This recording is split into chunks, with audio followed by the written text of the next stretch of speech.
Extinction Rebellion, the environmental protest group. They have a plan. Their plan is to ensure that Heathrow Airport is shut down, that it will be shut down on the 18th of June. And then, that will be a trial, and then for up to 10 days from the 1st of July, basically to bring the airport to its knees and to say, we are bad people, we are bad, we have a big impact on high carbon activities that flying causes upon the next generation and the natural world.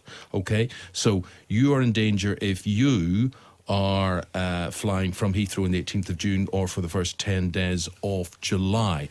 Now, the thing is, how are they going to do this, James? What are you hearing? James Perkins, he works on our social media team, but he's also a member of Extinction Rebellion. How do they plan to bring about this shutdown? So they're inviting their members to essentially bring drones, as we've seen over the last year.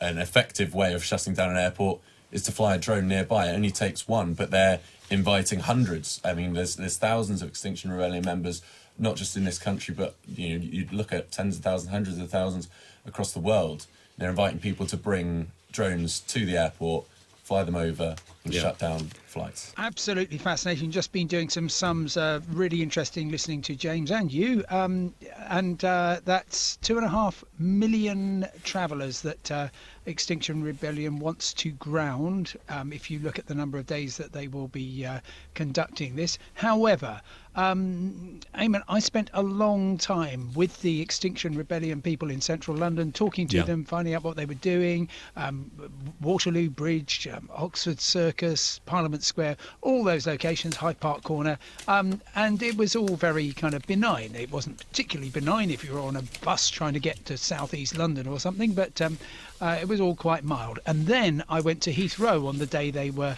planning to close the road tunnel going into Heathrow, and it was utterly different. I'm not sure if James and the rest of the group were at that Heathrow protest, but basically there was an extremely heavy police presence. Because this equates to terrorism, doesn't it? Well, and lives can be put at risk. As soon as you start flying drones, then immediately you are upping the game. You are going to see a response to these threats that I don't think we have seen the like of, simply because this is the main hub of communication between the UK and the rest of the world, and no government is going to allow it to be shut down. Let's go to Mark from Plymouth. Mark, you're live on Talk Radio Drive. What have you got to say about this? Hello, Eamonn, how are you? Good evening. Good evening. First thing, I'm no lightweight. I used to go to some very tasty protests in Trafalgar Square back in the 80s and 90s, so I do believe in everybody's right to sort of stand up and, have their say, and a bit of political agitation is fine. What worries me about what's happening here is I think this is a massive step that these guys are taking. And I've got a question for the person you're talking to there. Yeah, James is here, he's listening, So to me, this is a threat to a civilian aircraft. That's what it is. That's been made on the radio today. So whether you actually do anything about it or not, the threat has been made. Now that to me is an act of terrorism, and that is a step too far. But would you dare arrest them? The thing is, if they have protesters that turn up with little picnic blankets and wicker baskets and children and whatever, who's going to arrest them? Well, they should. The point is, they've already made the threat now. Okay. Now, if I was to go out, you'd say move in on the leadership now. Well, if I was to, Eamonn, if I was to go onto the radio now and say, "Look, Eamonn, this is what I want to do to a civilian it would be provocation. tonight," what would happen? Yeah, you'd be arrested. Yeah. Okay. Let's hear from James. James speaks. In this in this release to the members, Extinction Rebellion have said that the drone flights would begin so early in the morning. It would be before early flights begin, so there'll be absolutely no threat whatsoever to any airplanes, and no drones will be flown when planes are in the air. So you're saying early in the morning there are no flights from Heathrow or into Heathrow? I was a bit confused by this as well. As I say, I'm not an authority on this. I can tell you, those flights are there all the time. Well, nevertheless, this is their intent. I trust that they've done their research, and that there would be a window for which they could start flying the drones, and once the drones have started, that would prevent airplanes from going up. Well, I work for the emergency service now, and I would say to you this, is that I can see that you haven't absolutely accepted what they're doing as something that's correct, and you haven't made a decision on it. But you need to speak to the people that you're speaking to and say to them they're making a very serious mistake here, and it's a very, very grave thing that they're saying when they're actually threatening live today to threaten civilian aircraft. And Dawn, the last lady we had from Yorkshire, Lynn, and we were having trouble with her communication, but you were just interpreting what she was saying. Well, Lynn was saying that when the original protests were taking place in the centre of London, and you had the pink boat in the middle of Oxford Circus, and you were camped out on Waterloo Bridge, and it was a very friendly, cuddly protest, and you had your picnics and little kids and everything. And Lynn was saying that the police were too soft then. They should have reacted, not stormed in and arrested everybody, and sort of like, and treated people violently and aggressively. However, but we were too soft on the protesters then, and this is encouraging. Yes, but they're very clever. They're very, very clever. Extinction Rebellion, I'm just seeing here, I've seen another side to this press release, and they're saying, for instance, on June the 18th, as a test, members or protesters can offer 4 key action rules. Non-arrestable is number 1. People come and join a picnic, no trespassing, you can't be arrested. Number 2, low likelihood of an arrest. People join a picnic in the fields in and around the drone flyers, right? So hiding or protecting the drone flyers. Yeah, exactly. Number 3 is a chance of arrest with released. Very low likelihood, they say, of remand. People bring their drones to the picnic for a drone session with no intention of flying, so they have a drone under their arm, but they don't release it. They have no batteries in these drones. The drones are used only for show, okay? And therefore, that's what they say, a chance of arrest with release. The next one, and the final one here, is chance of arrest and remand in prison. That is, people who bring drones, fly them to ensure no planes land or take off. So that's a contradiction on what you just said just now, that they're going to fly the drones before the flights are happening. That sounds like they are going to actually threaten flights and therefore safety. And then in July, any action in July will be determined in response to the feedback and learning from what happens on June the 18th. But I think Mark had a point. Our previous caller also had a point. He's still there. Mark's still there, yeah. And I think that, this is a threat of criminal terrorist activity. And I think surely you can go in and arrest these people now. Mark? Yes, the point remains. Look what happened at Gatwick when there was a supposed drone flying near the airport and the massive response that happened there. Which actually totally overwhelmed the emergency service in the areas, which should be doing something else. Now, imagine that around Heathrow. That's one thing I've got to say. So you're endangering other people implicitly by what you're doing anyway. The other thing I've got to say is that in that statement that you've just said, there is to me, that is a direct threat to civilian aircraft that will be flying on that day. Because a drone flyer from Leeds who comes down with his drone is not going to have really much of an idea about what time Heathrow type flights take off. And as I've already said, they take off very early. There's only a small if you think it's window. hell travelling through airports at the moment, think what it's going to be like this summer for everybody, business, commuters, holiday makers, what's supposed to be the fun time. And Simon Calder, maybe you'd just like to build on that as the travel editor of The Independent and add to what I'm saying there. Just to clarify, Heathrow is open 24 hours a day. There is an agreement which means that there are no takeoffs before 6 a.m. However, there are landings that come in shortly after 4 a.m. And of course, at any time, if there is an aircraft, for example, flying from the United States to the Gulf and it has problems, then immediately it will be cleared to land at Heathrow. So therefore, you can't say. Let me ask you, Simon. You strike me as a guy in touch with the planet. You strike me as a guy. You and I talk about how you get around the world and what you do and all that sort of thing. And I reckon you probably have a lot of sympathy with protecting the environment and fighting climate change and all that sort of thing. Does this in any way frighten you, alienate you? What do you think of this as a tactic?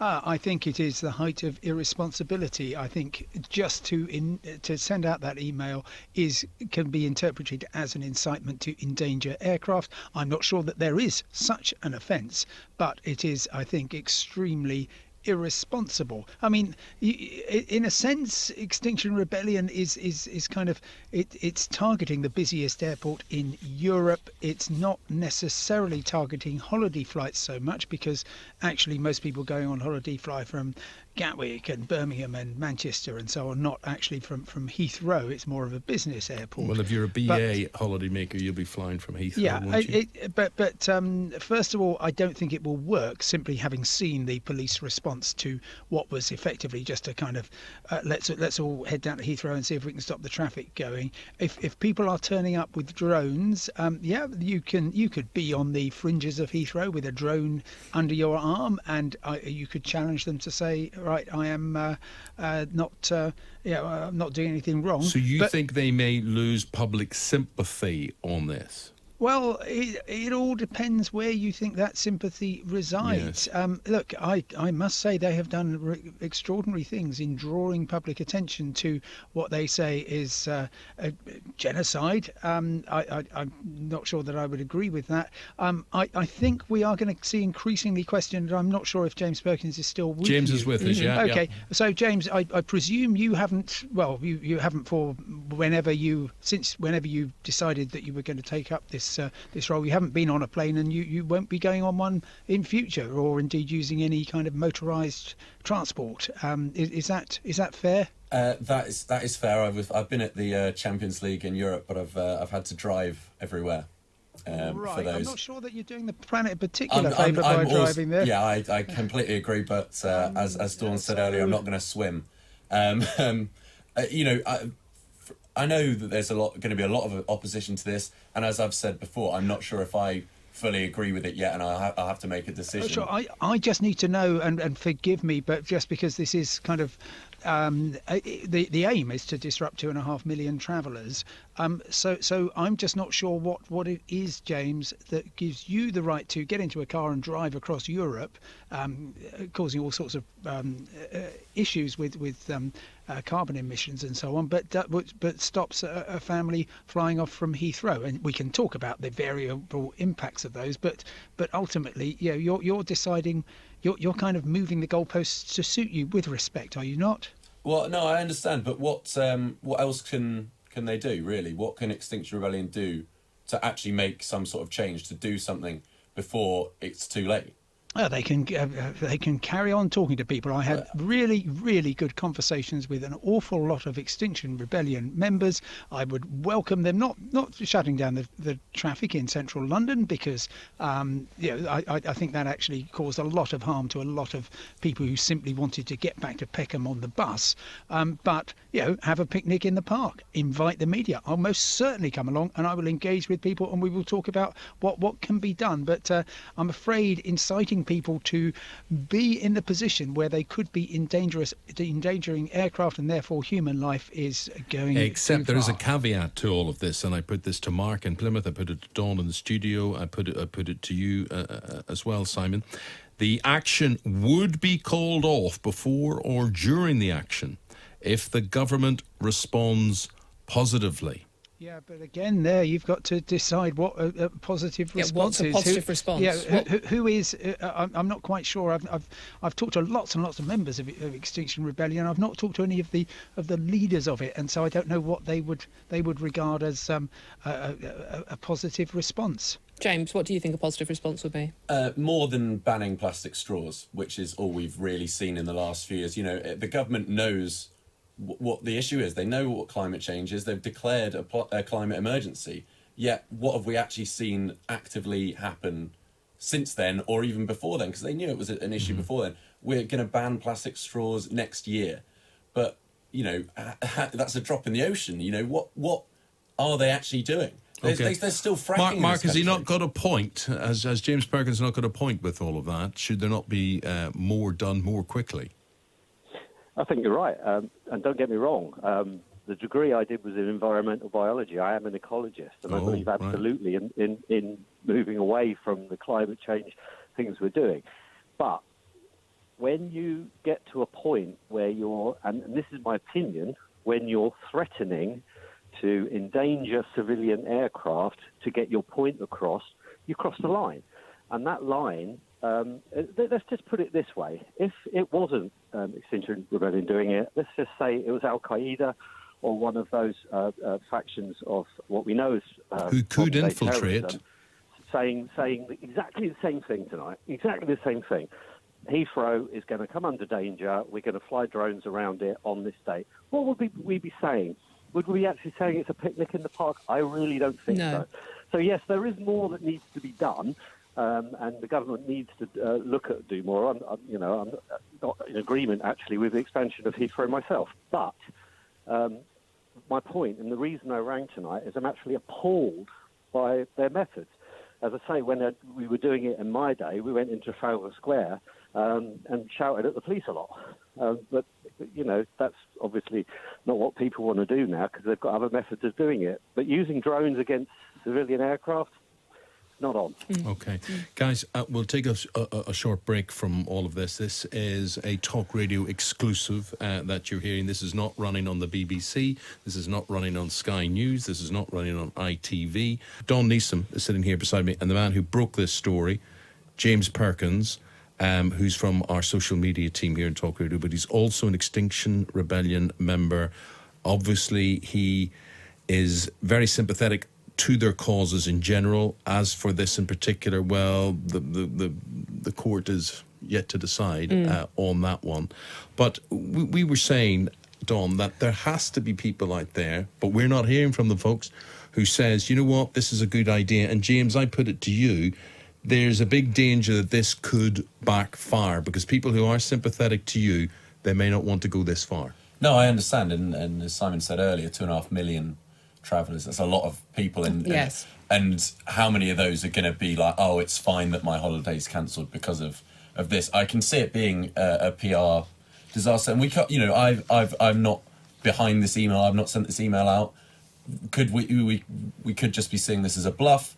Could this be something where the environmental secretary tries to win some points, puts out something that will appease them? Or a great recruiting technique. The idea that families would hold hands, come out to play, mothers, fathers, children, blankets on the ground, wicker baskets, pork pies, bit of cider, whatever. Well, ideally not pork, of course. Oh. No, they're all vegans as well. Got me there. But what I'm saying is, think of that, and as a newspaper editor, Don, you will appreciate for the authorities to move in there with shields or batons or handcuffs and be making arrests in the middle of all that, because those people have carried drones in with them as well, or they're mingling with people with drones.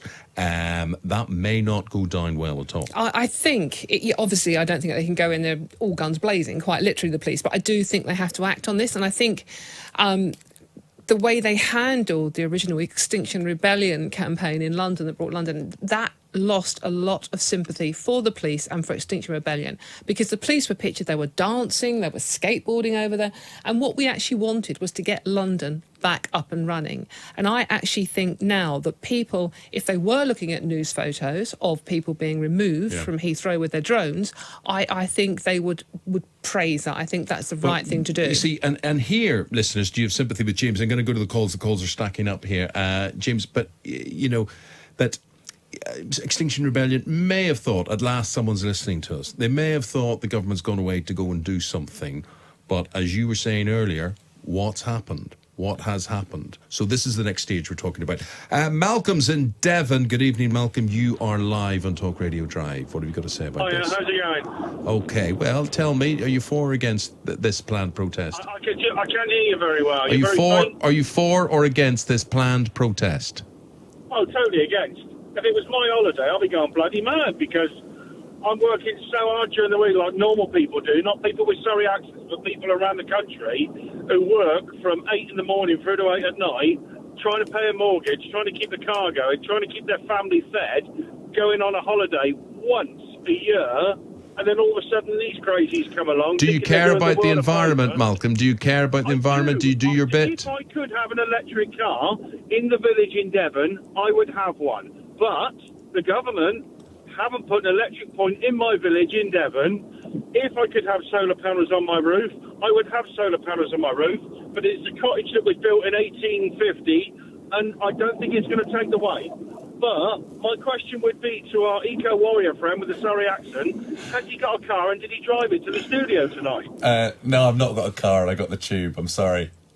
How many people... Oh, well, there you go. That's electric, isn't it? I mean, why didn't you walk? Why didn't you get a donkey or a horse if we're that worried about all this? No, I understand, but... Everybody that goes to London and stands up and down, they drive there, then they get a tube in, or they get some form of electricity that's got a power station. And I bet they've not got solar on their roof, and I bet they've not got all the ecosystems that we turn around and say they do. They've not got that 1 kilogram tin of baked beans in their toilet to save the water when they flush. They've not got all these fantastic systems. They burn a candle. Well, look, Malcolm wants to do something, and he's frustrated that he hasn't got the facilities, or maybe hasn't got the budget for this. I was really enjoying that, because it seemed to me that Malcolm is somewhat on our side in that he wants to do his bit, but the government's not making it easy. You know, how many electric car sockets do you see? But this is meant to be the way forward. You know, how many... You would put solar panels on your house, I'm sure. I certainly would, if it were more readily available and the government were encouraging people to do so. OK, foreign aid budget or solar panels on your roof and electric car park points. Choices have got to be made. Foreign aid budget or saving the environment. It's not a choice between the two, because we can just come on, one day it's got to be a budget. What? Scrap Trident. Scrap Trident. Yeah. Scrap Trident, OK. Right. Scrap Trident There's is the a lot of answer money there. 0344 499 1000. What about fracking? Yeah, a lot of money there. Stop fracking. No, start fracking. I'm not saying stop it. Start it. Isn't fracking more... Nuclear power. Yeah, nuclear power's good. I think that's good. That's environmentally friendly, isn't it? Never thought I'd hear the day. Nuclear power's good. Not an Extinction Rebellion policy necessarily, but I think nuclear power's good. OK, let's go. Malcolm, thank you very much indeed. Let's go to Nick in the Midlands. Nick, what have you got to say? You are live on Talk Radio Drive. Hello, Nick. Hello, Nick. Hello, Eamonn. Hi. Good evening. How are you? Right, Nick. I'd just like to say to Extinction Rebellion and James, I think it is there, that I'm a professional drone pilot, and I can tell you now that the law will not take illegal flights over Heathrow lightly. It's classed as a small aircraft, and as such, you will be prosecuted. Except the plan and the tactic is, and I'm looking at the email here, the plan and the tactic is turn up with your drone, don't have any batteries in your controller or your drone itself, and therefore there is perhaps an implied threat that you could use it, but if you don't have batteries, I think they're going to say, hey, this is a sort of non-arrestable offence or low likelihood of arrest or a chance of arrest with release, because you've got the machinery, but you had no intention of using it. What do you think about that? Well, I mean, I think that I'm not anybody that's involved in the law. I have gone through all the tests and examinations, and I do know that it's illegal to fly or intend to fly an aircraft of that nature anywhere near an exclusion zone, such as like Heathrow. And you have to get a NOTAMS, which is called a NOTAMS, or a plan lodged with the Civil Aviation Authority to do so. I think that that's playing very clever. The Extinction Rebellion guys are very clever with this. I know they've been very clever in London. But let me just say this. I know that Martin called earlier on, and he was considered, or he was termed as perhaps a climate change denier. I'm not a climate change denier. I'm very much of an eco-warrior myself, but I have looked at the science very, very carefully. And there is increasing concern about the science's sources and the validity of what they're saying about CO2. And can I just ask James to go back to having a look at old-fashioned encyclopedias and chemistry books and check out actually what CO2 is and why it's important. And I think he'll have a slightly different opinion about carbon dioxide because it's a critical life gas. A critical life gas. It is important for the planet. OK, very good. And indeed, I recommend Professor Brian Cox's The Planets, BBC 2, Wednesday nights at 9 o'clock, where CO2 and the covering of CO2 around various planets can be good or bad. Nick, thank you very much indeed for that. We go to Colchester. Dimitri, good evening to you, Dimitri. You're live on the station. Good evening. Hi there, Eamonn. My industry is scrap metal recycling. I've just been on a trip over to Singapore for a conference for all the nations in the world. And, there is such a huge pollution problem in China and in India. I mean, I don't know what the figures are, but I believe they're about over 20% of the world pollution. And we're about 1%. And I think that us in this nation as just, the consumer, we're all, taken by David Attenborough's things and seeing all of this, and we're all doing our best. We all use less bags, we're all using less straws. And, you know, we're all trying to drive less, we're all buying more economical cars. And I just think that these guys are going completely the wrong way around it, because now I'm starting to lose faith in this cause, because I feel that, you know, that they're inconveniencing the normal person like me who's trying to help. Well, and I think it's just going to backfire. Well, so it's 1%, obviously, of the carbon dioxide, as you're saying, in the UK, and loads more in China. But where are you getting all your stuff? You're getting it from China, and that is not factored into all the percentages. So just because it's, you know, produced over there doesn't mean we're not responsible for it. And I agree there's a bigger problem there than there is here. But we can't, in all good conscience, say to China, you need to stop polluting so much, when we're not doing absolutely everything that we can to make sure that we're you know, a beacon almost to the rest of the world, where we can basically say, we are leading the way, you need to follow us, and we're going to be the leading light on this. Dimitri saying things are being done, you would say, James, not quickly enough. Absolutely not quickly enough. Plastic straws in a year, that's the most famous one. So what deadline would you set then, James? Do you know what deadline? I would do? Yesterday. I would look at this, and if the government was serious, Dimitri, I'd ask you for your opinion on this. Why can't they just give notice and they say every bit of plastic packaging or single-use plastic in this country, you've got 2 years' notice. Come up with an alternative in 2 years, because in 2 years from now, we're going to outlaw this. What would you say to that, Dimitri?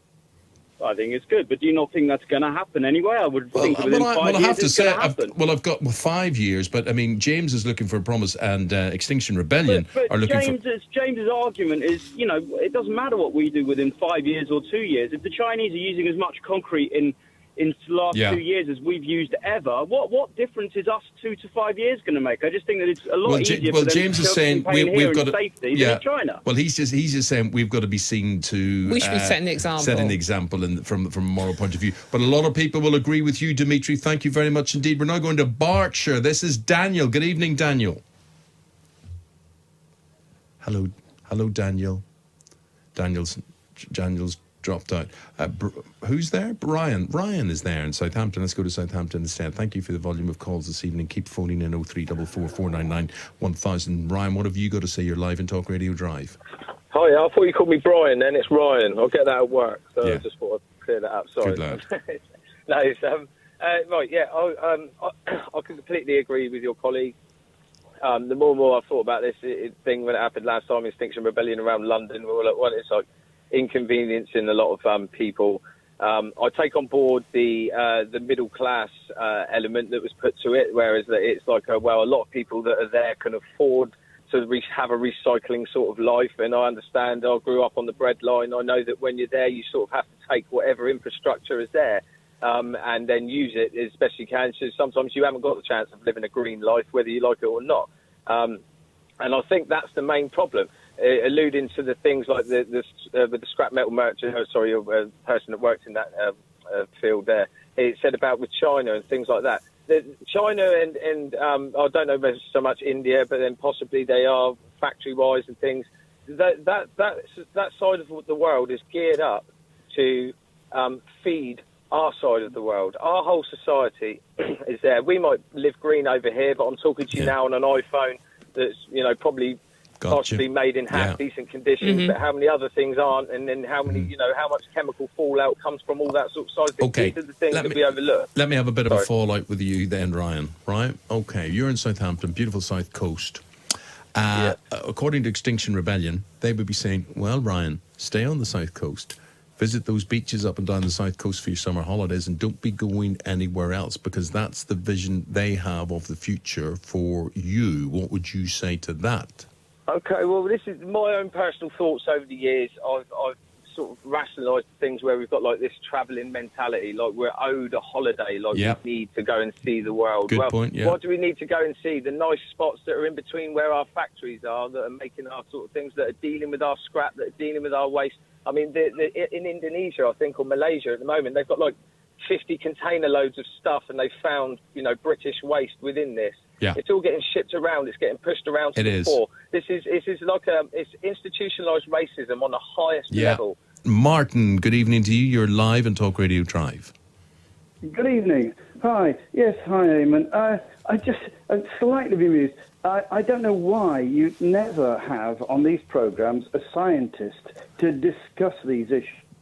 Are you a scientist, Martin? Not a scientist. No. No, I'm not. There you go. Again, you see, I tried to ring in about these things because I've got 2 degrees and I can read. Yeah. And there are thousands of scientists that don't agree with these apocalyptic forecasts. And you've got a guy there, and you're giving him a platform, and he admits he's not a scientist, and he's actually in your studio. You know, and I just don't understand why. I suppose why he's there is he's a member of Extinction Rebellion, and Extinction Rebellion planned to close Heathrow Airport. I mean, so the science is immaterial. The threat is a clear and present danger. It's an imminent threat, isn't it?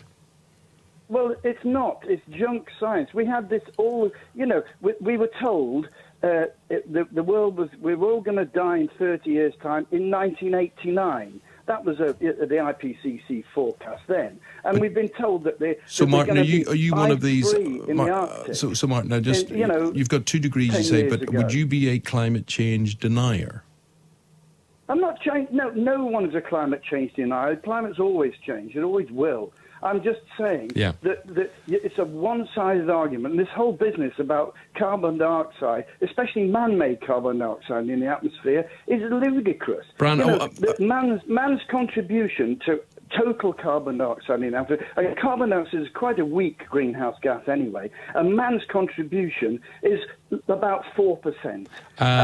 Martin, give me a word here. Martin, have you watched Professor Brian Cox's Planets Wednesday night, BBC 2, 9 o'clock? Yeah, I've watched all of these. I'm agreeing with you. Will you listen to me? Right. Yeah, so basically, his point is that he's saying that the planet's going to heat up basically anyway. However, over a long period of time, what I took away from Cox's Planets programme the other night was, look, it's probably an inevitability anyway, this climate change, but it's like renting a house or owning a house and, you know, the roof wearing away through storms and that sort of thing. That will eventually happen. But it is our duty, surely, Martin, to keep the inside clean and tidy, a nice bathroom, the clean kitchen, you know, hoover the carpets, whatever it happens to be. That's the sort of analogy I took it. We shouldn't be adding to the carbon dioxide effect, should we not, Martin? Over to you. If that was feasible, that would be wonderful. But stopping flights from Heathrow is going to make no difference, 0 difference. Do you know, it's been calculated, even by the IPCC's own calculations, if we stopped all our carbon emissions in the UK, we would reduce the planet's temperature by 0.0001. Okay, let's hear from Extinction Rebellion, and let's hear from James Perkins. So, you know, you say that there are thousands of scientists who don't agree. I'm not sure that there necessarily are, but even if there are a lot of scientists, and you've got to think that, I think it's 99% of scientists agree on this. In terms of Ofcom, so we're able to have this discussion about it, and we don't have to think about balance, because climate change is a settled issue. It's not you need a balanced debate, someone for, someone against. It is settled that climate change is happening. It's a fact. And if you go to a doctor and he tells you you've got a serious illness, you're well entitled to get a second opinion. But if he tells you you've got a serious illness, you can't keep going until one person says, no, it's just a fever. You've got to trust the 99%. You're completely twisting the argument. We all know climate change is happening. What you are suggesting is that man's contribution is making an apocalyptic difference to it, and it certainly isn't. Okay, Martin, appreciate what you've had to say. Got so many callers. Want to move now to Mike, and thank you for your contribution, Martin. Mike in Southampton, what have you got to say on this? You're live. Good evening, Mike, on Talk Radio. Yeah, good evening, Eamon. I did just want to lighten the mood a little bit. I just want to know whether Extinction Rebellion have remembered to let Emma Thompson know they're closing the airport so she can make her plans, make her plans accordingly. Very, very, very good point. Was that a slight embarrassment to you, James, the Emma Thompson travel situation after the Central London protests? Yeah, in a way, I think it wasn't brilliant PR, was it? I don't have a huge issue with it because obviously there's 2 sides to the argument, because she can justify to herself doing this because she can basically spend loads of money on carbon offset. So from her point of view, she actually does more good in terms of offsetting carbon so she can afford to fly. But at that point, you're kind of saying it's an elitist thing where only people who are rich are allowed to fly because they're rich enough to then offset it. So I think, you know, if you're going to come out and be this big celebrity spokesman. You kind of need a... So what is your plan, or what is Extinction Rebellion's plan? Do we ban all air travel? What's the future? What way do we contain it? So Extinction Rebellion's it's a weird group. It's not really, you apart from Greta, there's no real figurehead behind the movement, because it's almost different collectives. It's across so many different countries. And so this email that got sent to the members was actually prefaced. It says that an Extinction Rebellion team has proposed a pressure and movement building action. So this email is then to try and drum up support. So there's almost like little circles. So you can't really say what the overall Extinction Rebellion aim is beyond their 3 aims that they've got listed on their website, which is basically to tell the truth. So to admit that there is a climate change disaster, which I guess there's already been progress on. I'll have to say that there has been progress already because we've admitted it. That's part of telling the truth. But there's so much more to be done. And I don't think they're saying no one can get on any flights anymore. And certainly they wouldn't say it very loudly because that's going to lose all support. But they're saying that the government needs to be giving people the option to fly more responsibly. They need to be putting these taxes on flying more than once a year. So that would mean that only rich people can fly?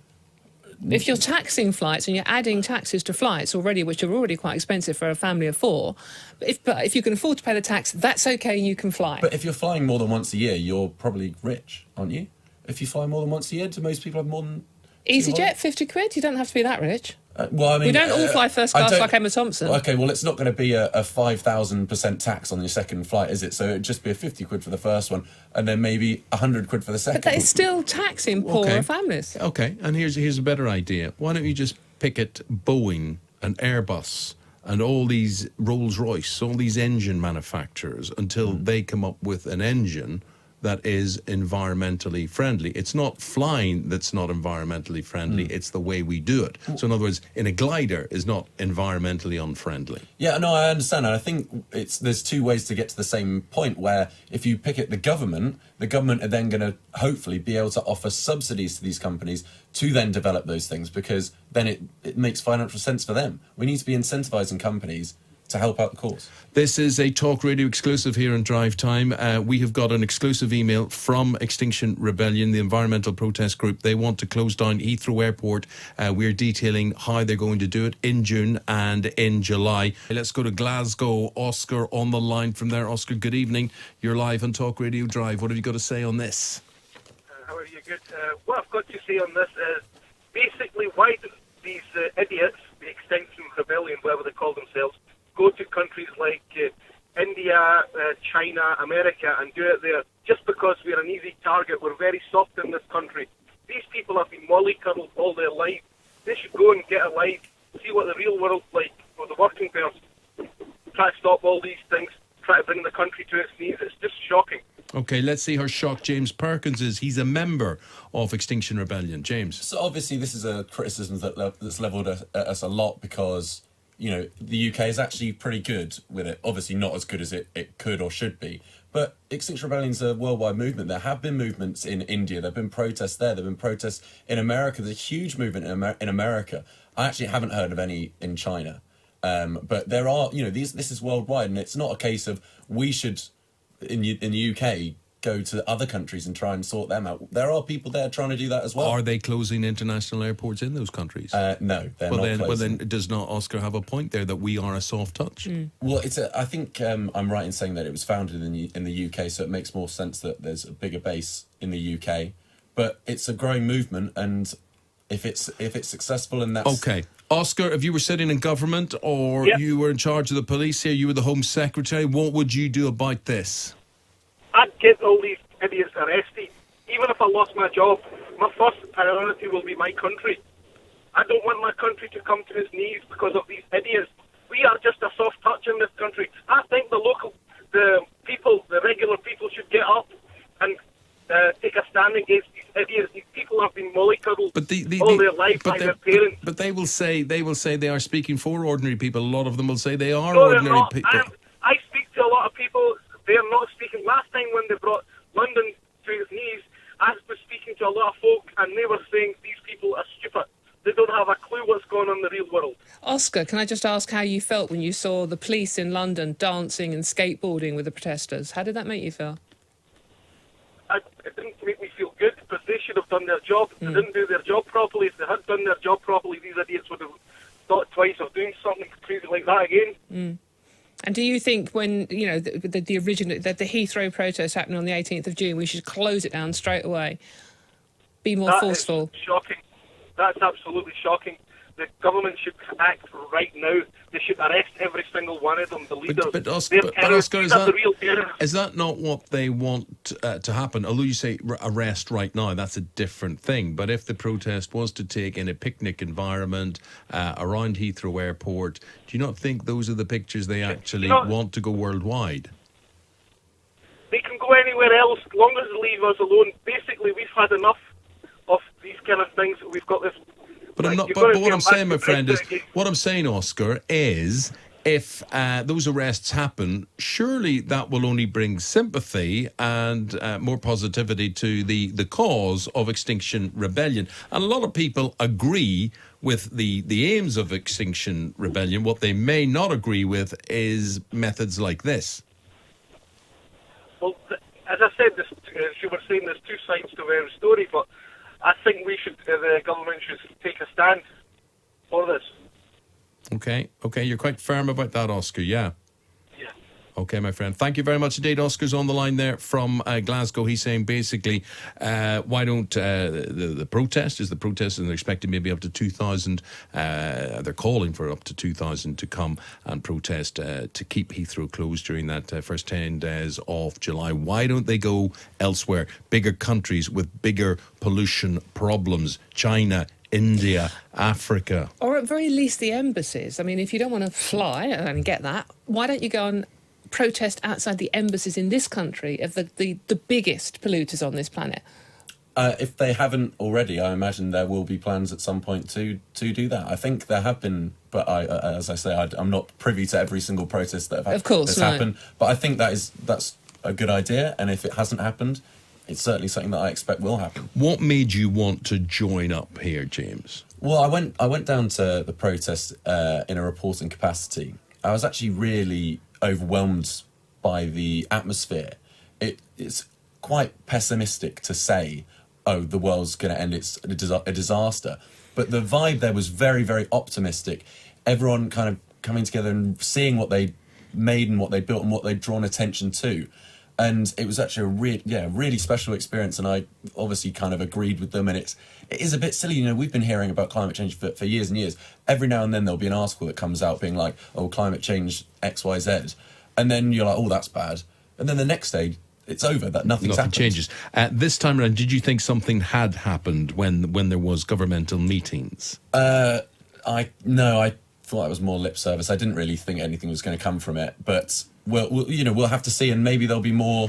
Well, what Extinction Rebellion are saying, they're saying the government are betraying us. They have declared a climate and environmental emergency, yet are actively expanding the UK's largest single source of carbon emissions, which I presume that means Heathrow. Is that what they're talking about? I think that is Heathrow. We demand they act now on their promise. This is not about individuals choosing to fly, say Extinction Rebellion. This is about the government promoting a practice which privileges a small percentage of society.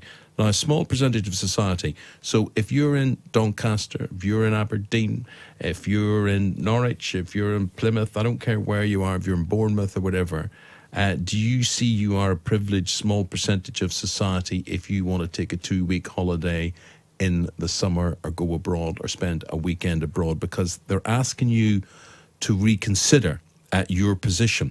Would this make you reconsider your position? And you say, look, I'll jump on my budget airline, my EasyJet, my Ryanair, whatever. I'm doing no harm. I've paid 100 quid for a ticket. But Extinction Rebellion are saying, stop, think again, because you are destroying, in their words, the lives of future generations. Extinction Rebellion say there is no greater crime, and we have a right and duty to that non-violent direct action to prevent what they call a catastrophe. Eamon, I'll just, if I can finish, because I do have to go back to work. No one remembers that Gandhi kind of disrupted the salt industry in India. No one remembers that 100 years on. They just remember the effects of what happens. So no one's going to remember that for 2 weeks people's holidays might have been ruined. Hopefully they'll only remember the positive effect of what happens as a consequence of this movement. And for me, if Extinction Rebellion isn't successful as a whole, and if it dissipates and it just fizzles out, I don't think there's any more chance for any other group to come out and to fix this. So in years to come, listeners, will you look back, will you see Extinction Rebellion as villains, or will you see them as heroes who have carved out a better world, who have actually saved the planet? Well, according to Extinction Rebellion, we've got 15 years to go, have we, if we're carrying at the rate we're going at the moment? I think it's one of the 11, messages. 11 before it's irreversible. Right, and that's what I find upsetting, is the language used in this as well. I mean, what if they're right? I don't actually think statistics back that up, to be honest with you. I mean, I don't actually have them in front of me now, but 15 years? Come on. The planet's going to explode in 15 years. No, that's not what they're saying at all. No. They're not saying in 15 years' time everyone's gone. They're saying in 15 years' time it will become irreversible, and we will not. We've got a very limited window. Maybe it's irreversible now, but we've got a window where we can try and we can still. See, we don't even know if it's irreversible now. So how can we predict that it's irreversible in 15 years' time? Or reversible. Obviously, these are all down to just predictions from. I think it's the UN's climate change. There's very smart people who've made these. I'm not a scientist. I'm kind of deferring responsibility to these people who've made these predictions, and I put my trust in them. James Perkins, you're listening to him. He is a member of Extinction Rebellion. He's brought to our attention this exclusive that you're hearing on Talk Radio Drive, which is an email to all Extinction Rebellion members asking them to help in a campaign to close down Heathrow Airport in June for 1 day and 10 days in July. James is also a member of our Talk Radio social media team. As you say, James, you go back to work. I'm going to bring in Terry Tozer. Terry's a former airline pilot. Terry, what about the risk we're talking about here? Well, I think somebody mentioned to me that they were thinking of using drones. Well, that's obviously, as we know from Gatwick, a very dodgy situation. I mean, whilst I have some sympathy with the aims of anybody who's trying to improve climate, but I don't think this is the way to go about it. And obviously, you have the practical issues for the normal travelling public, business, commerce, and what have you, as well as potential risks depending upon the methodology involved. Well, and when it comes, and if the methodology is drones, Captain Tozer, would that immediately the authorities have to err on the side of safety, because drones can damage planes? Absolutely. I mean, they are a seriously dangerous potential threat. I think probably the Gatwick experience would hopefully indicate that the military would be brought in at a rather early stage and be in a position, or a better position, to neutralise them. I don't know what preparations have been made since the Gatwick closed down. But yeah, I mean, it would be unthinkable for the authorities to permit flying with potential hazards, known hazards in the area. Say your thing, Dave. Tell me why you're in favour. It's just the time for, not just in regards to climate, but wealth inequality, just generally time for a bit of civil unrest in regards, evening out the law a bit. We're not. Oh, we love a bit of civil unrest in Northern Ireland, don't we? I mean, we know, if anybody knows how to do civil unrest, it's us, isn't it? Not really, no. I mean, the people responsible for the civil unrest in Northern Ireland were generally badly motivated, I would... Yeah, but what we learn, Dave, what we learn is that if you shout loud enough, you are listened to. That is the history of Northern Ireland, yes or no? I'd say we've still a long way to go in the civil rights movement in Ireland, yeah, but no, I mean, without all the shouting, and, it's worse than shouting, but we're kind of changing the subject here. thought we were talking about climate change protests. No, we're talking about protests. Dave, got to leave you. We're going to go to Daniel in Berkshire. Daniel, good evening to you. You're live in Talk Radio Drive. Hi, how are you? Hi, you're very good, my friend. What have you got to say about all of this? I'm kind of behind the sentiment for the protest, but from what I'm hearing so far, it sounds like it's largely based on the assumption that people who fly are going on holiday, and that it's all about inequality and so on and so forth. And I wonder if they're missing another segment of people here that are going to be quite negatively impacted by this action. Who are? Well, just to give an example, about 3 years ago, my wife lost both of her parents within the space of about 6 months, and they live abroad. They lived abroad in South Africa. Yeah, I mentioned this earlier. People who have to travel for grief and funerals and work and all sorts of things. Yeah. And my dad passed away in that same period, and he lived in Brazil. And the processes for funerals and arrangements like that happen a lot faster in foreign countries than they do here. So you have to, it all happens within a 2-day period from the moment that someone passes away. So you got to fly. You got to fly. Is your point? Have to. There are all sorts of reasons. I had to do it myself for my own father when he died suddenly. I had to fly out of Heathrow, as it turned out. Daniel, good point, well made. A final call off the programme in Solihull. Peter, final word goes to you. Hi, thank you. Yeah, I think the protesters who want to disrupt the UK airports should all be thrown into prison. There's far more things that they should be focusing on. I mean, we all want to help the environment, including myself. I'm a courier. I drive in and out of London all the time. And most recently, I just find myself having an £80 fine because I didn't realise my 3.5-year-old van is no longer viable to go into London. Take your point, Peter. Thank you. Got to leave it there. We're out of time on the programme.